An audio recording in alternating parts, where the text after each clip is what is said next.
British Airways has had a wilder ride than my crypto portfolio. Back in the day, this was the airline. Concorde, fancy lounges, and crossing the Atlantic faster than most people finish airport security.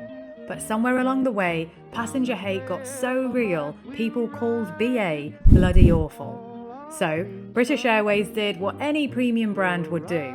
They threw millions on cinematic adverts and declared themselves the world's favourite airline. Peak British confidence. So today, I'm flying business class to find out, is that premium crown still shining, or is the bloody awful era one delayed flight away from a comeback?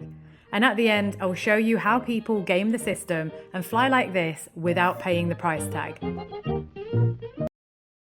When we're young, jumping on a plane is exciting, right? But then the older we get, the more responsibilities we gain, and the more flying just becomes a nuisance. Still a privilege, but a little bit of an inconvenience to your day. Especially if you're flying a lot. All the waiting around just feels pointless. So in recent years, I've learnt my lesson the hard way that time is money, and investing in flying business would end up paying back more than it costs. The benefits start way before the flight. Suddenly, there's no hidden fees for seat selection or baggage. In fact, if your suitcase had a heavy breakfast up to double the weight of economy, that's also included.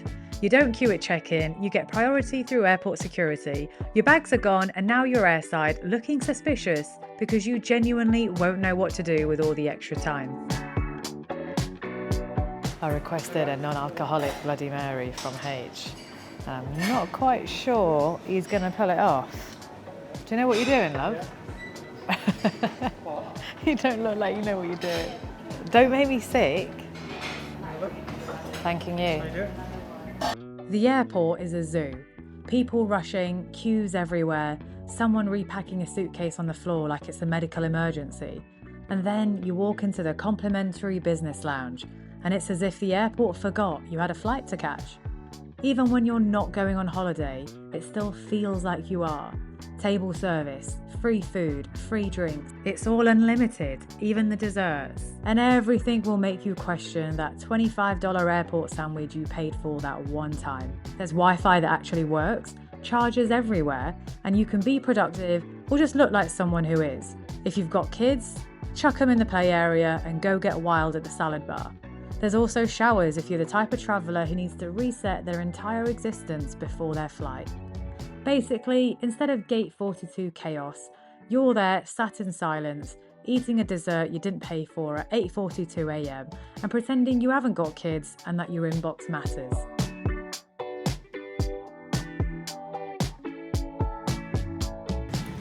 We've just boarded the plane, and I reckon you guys will just about be able to hear me before the plane takes off, but I don't think there'll be any audio once we get up in the sky, because it's just so loud, isn't it? There's H munching away on his crisps that he nicked from the business lounge. Don't blame him, because we've not had crisps in such a long time. I'll put my window up now because somebody's come onto the seat next to me. Look at that. I'm being told off. Could you say that again? Criminal offence, you're going to be arrested. I'm not allowed to put my window up during takeoff or landing, is it? I think you just want to have a nice old chat. No, sadly, much as I'd love to, I'd actually rather go to sleep. Damn it. Unfortunately, your good news is that the only ear that works is the one that's away from you. Ah, we can't have any meaningful conversation now. And my image rights are very expensive. Oh no. Oh, you've actually got a badge. You're really deaf in this ear. I'm really deaf. I thought you were making a joke. No, I wasn't. I'm a deaf old fart.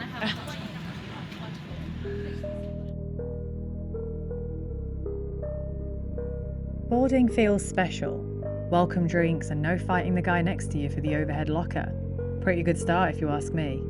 Your seat is a little bit like a London flat, overpriced with no space. There's enough room to relax though. Plus, a massive upgrade is that you can have complete privacy from the people next to you. Or, if you're like me, have a group party whilst you open up the little gift bag you get. I know you probably won't use 80% of it again, but free gear is always nice, and this stuff actually smelt refreshing. The plane itself is a bit outdated, so nothing feels flashy. A little on the tired side if I'm being honest, but trust me, it's doing the job. There's a drawer to tuck away essentials, I've got a side stand for my laptop and bits, a huge foldable tray, charging ports, the lot.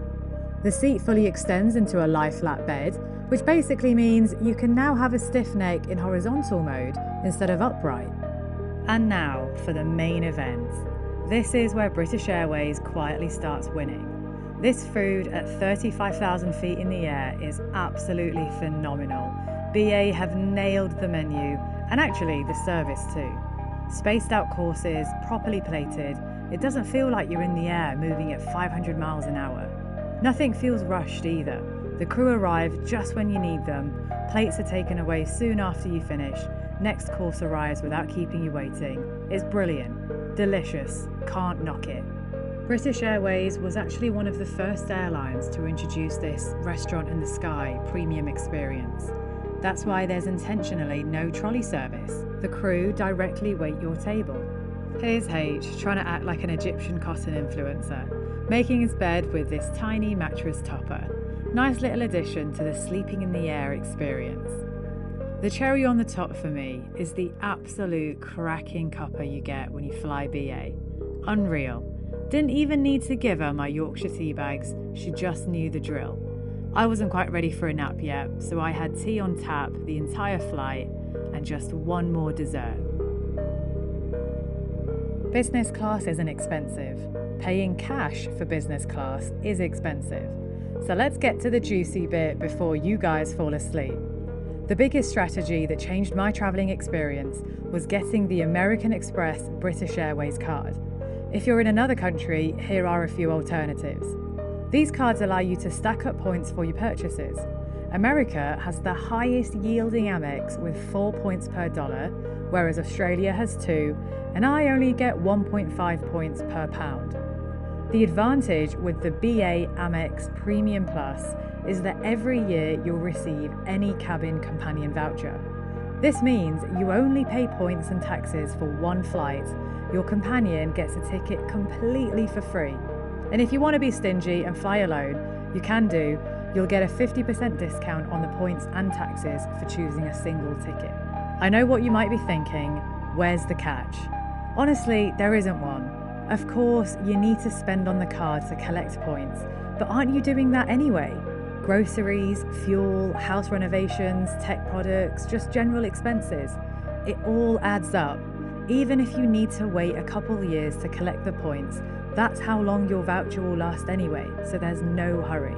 You can also keep a lookout for signing bonuses for new cards as and when they pop up. You might get 20,000 or 30,000 points as a welcome bonus.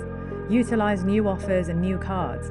Points are all transferable, so you're never tied down to just one card.